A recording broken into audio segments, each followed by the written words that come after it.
This is my Vow Disciple build. I'll go through the stats and the Void 3.0 I'll be using the whole time. The armor perks will never change. Your exotic will change per encounter. So let's start at the skill tree. This is probably the highest DPS super you can punch out right now. I use Marksman Dodge to reload. I like triple jump. You can pick whatever jump you want, alright? Snare bomb because it's the only melee. I use suppressor grenades here. Ain't like there's light bearers in here, but you still get them suppressed. It's nice. It's gonna work with my collective obligation. I got Stylus Executioner. I'm gonna be doing a lot of weakening, suppressing, and volatile, so I'll be going invisible all the time. And if I need to, I could just go invisible by dodging, get a quick rev, or sneak out, grab that heavy ammo or something, you know. Now the mods are really centered around collective obligation here. My void abilities will make things explode. My grenades are already suppressing, now they're gonna weaken. And if I get a kill, which usually actually happens, I'll also get volatile rounds. Orbs will give me my Devour, which is like, I don't know, awesome, and should be in every build, every Void build. Now, first encounter, this is my loadout. I have Blinding Grenades, Collective Obligation. This is the raid exclusive from Vow.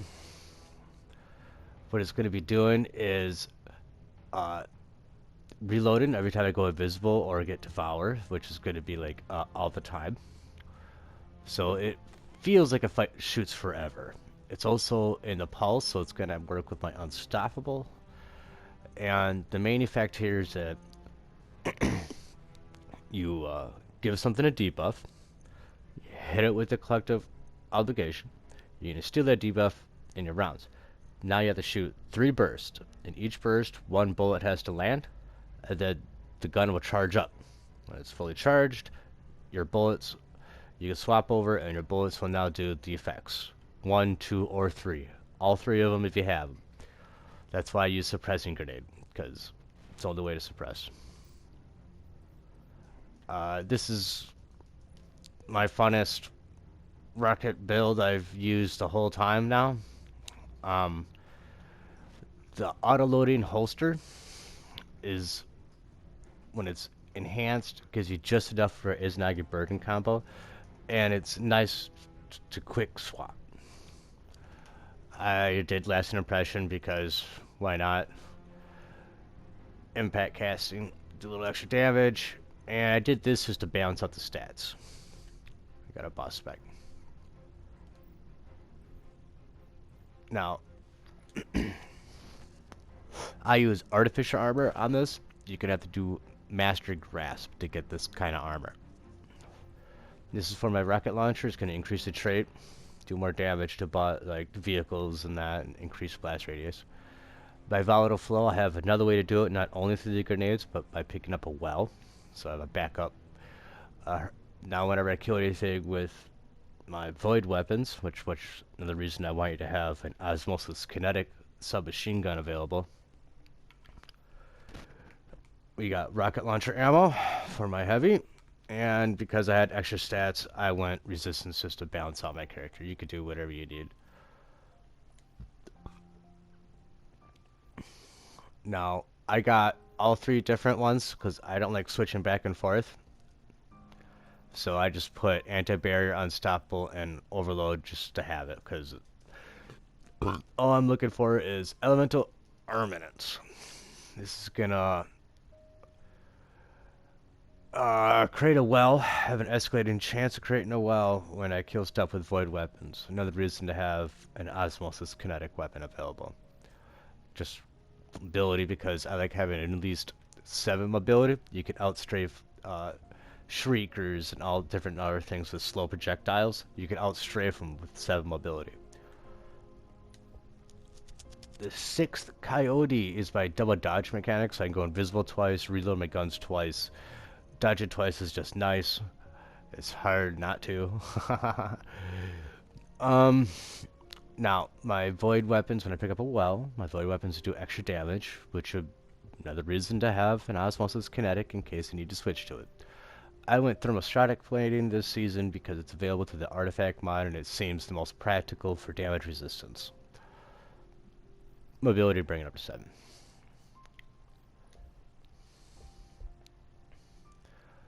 Now, I also got Scavenger for my rocket launcher. Well of Tenacity. Um, Picking up a well is going to give me 50% damage reduction for up to 5 seconds, which is, I don't know, awesome. I always go Void Boots because of these perks here. Whenever I pick up an orb, my class ability will reduce my dodge. Whenever I pick up an orb, my health will just start regenerating. Better Already is one of my favorite mods. I always pick Void Boots. Twisting Echo! Now, Devouring Deaths, I'll have Devour proc a lot, and if you can get to proc before you fill your super bar up, you'll have, like, until Devour time to do your super. Another trick you can also do with this is to have a finisher mod on, so you can eat some of your super, so you can pick up an orb again to get Devour, and then be ready to cast your super with Devour. There's a couple ways you could do that. I went with Reaping Wellmaker, however, so whenever I dodge use my class ability, the next kill would drop me a well, which is what I'm all synergizing around. I'm helping my teammates out as well if they're running any well mods. Vampirism is really nice on the Collective Obligation once you already suppress something. If you can leech the suppression with your Collective Obligation and lay a clip or two into somebody, you'll get your grenade back. So you can suppress somebody again to pull it back off of the Collective Obligation. Energy Vampirism works great with the Collective Obligation. I have Overload Grenades just because if I ever go into a Lost Sector, I don't have to change it or anything. I had an open slot. Now, for the second phase, I stick with the rocket launcher. This is the one where you gotta go in and defend the spires and take down unstoppable champions and go kill glyph keepers.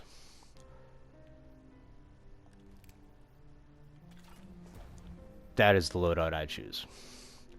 With a horde for ad control, hand cannon, or pulse. You could also go with the pulse if you want to use that mod for unstoppable.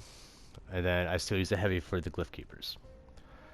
Now, you could pretty much stick with this loadout for a majority of the run, depending on what role you're doing. However, if you want to be a TM player, you can be this guy. You choose